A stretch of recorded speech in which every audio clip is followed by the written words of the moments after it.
States of America. Once again, we are brought together to discuss the resolution of apology. We believe that the Native Americans do not deserve the apology our opponents are so willing to offer them. The wars fought because of the Indian Removal Act were, of course, unnecessary, but because of reluctant participation and aggression from the Native Americans, it was indeed necessary to follow government law and defend ourselves.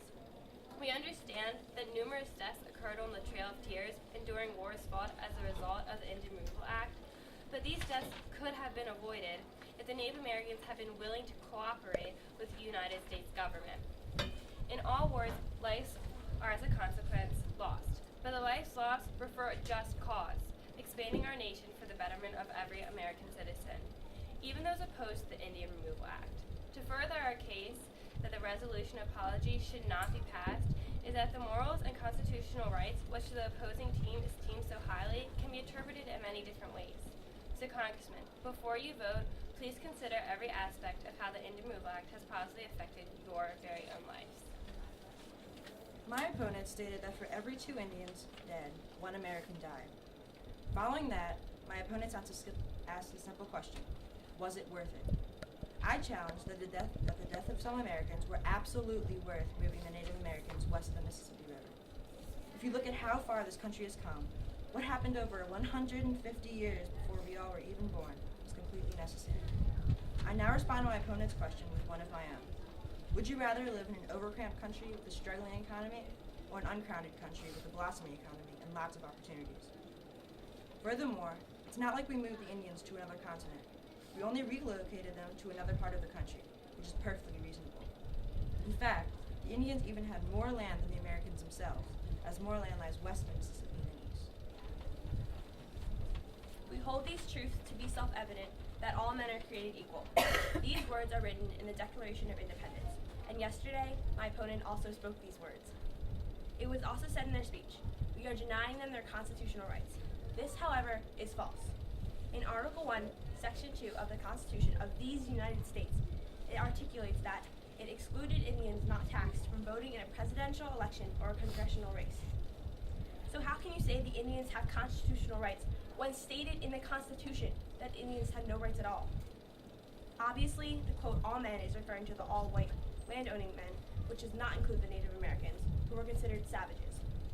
Clearly, the founders of this country who wrote these 2 important documents are not the angelic citizens that you present them to be.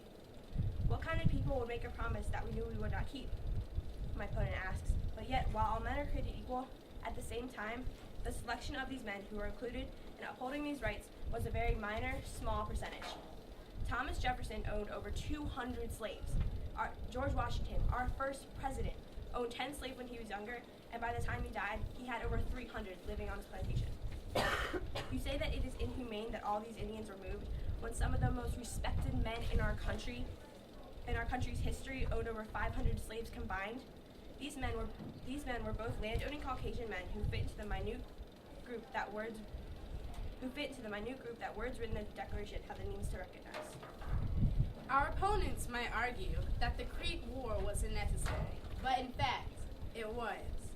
All wars are fought for a reason: to receive money, to retain rights, and even to retrieve land. Think about the last big war we fought, the Revolutionary War. It was fought for our independence from Britain. As you can see, the war still affects us in our daily lives. If it never happened, we wouldn't be where we are today. It is the same concept for the Creek War. If we didn't fight in the war, the Indians would still have their land, and we wouldn't have enough room for future settlement. We feel that the Creek War was necessary in order to become a better country. Think about the future. Where will we be 30 years from now? Will we still be in the same position we are today? Or will we evolve into a better country? Will we still have the lands we have, or will our country expand into something greater? These are the questions us congressmen wonder. These are the questions that anyone wonders. In order to achieve our goals, become a better country, and expand our country, we need to work.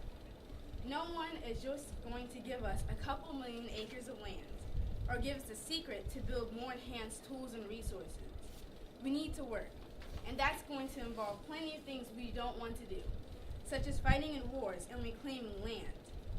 But in the long run, all of us, every single person in this room, is going to be grateful that we did what we felt would help our country. And we feel that the Indian Removal Act was necessary in order to continue on the road to success. Thank you.